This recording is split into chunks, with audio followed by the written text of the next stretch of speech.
Hey everybody, it's Gordon, and just a quick video today to talk about one of the topics that I see on the message boards and on Facebook, comes up quite often, and that's about work holding and clamping. And we're setting up for an adhesive test, which is going to be a future video. I'm really excited about that. I hope that you'll stick with us long enough to see the results, because it's going to be a rather comprehensive study on what glue, which is another big question we always hear. What glue do I use? What glue do I use? So, but today I just want to do one thing real quick, and I want to talk about, work holding and how to clamp this thing after we've applied adhesive. So let me move the camera real quick so that for the sake of this conversation today, I'm just going to use this Pexto tote, and we've got, pretty much right off the plane, this is what you would expect from Pexto. And what would happen if you dropped it? Of course, if you drop it, it's going to break.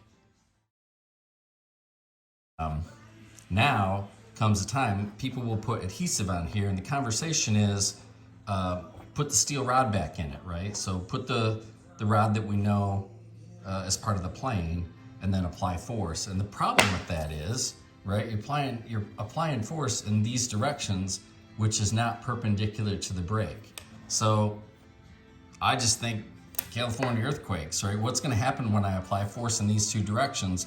It's going to shift. That's just plain physics. So my question to these, folks that are doing this is, why would you set that up? I think you're complicating. It seems simple at first. I know it's a simplicity thing. You already got a hole there. Let's just put a rod in it and squeeze it. But there's the problem. So then the next answer I see or hear is that, well, we just clamp it and hold that alignment. And again, looking at what I'm dealing with our little model, there's no real easy way to get a bite on this thing and keep that alignment. So you're really kind of creating your own problem when you do this. Super simple solution. I just take a piece of scrap and, again, some simple geometry, lay it out on your workbench or on a piece of graph paper, whatever you need to do. But something as simple as this allows me to set either, use a regular clamp or use my vise to apply forces that are perpendicular to the brake. And you've seen me set this up in other videos.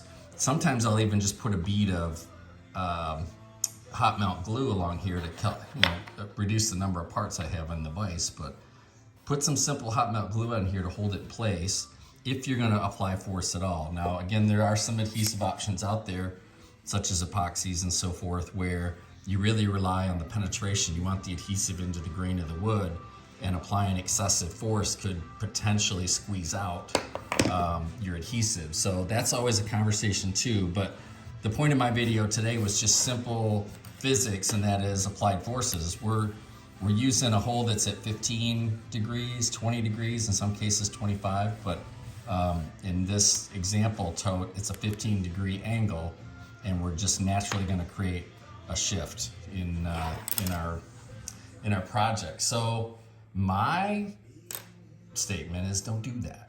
But again, you do what you do. It works for some people.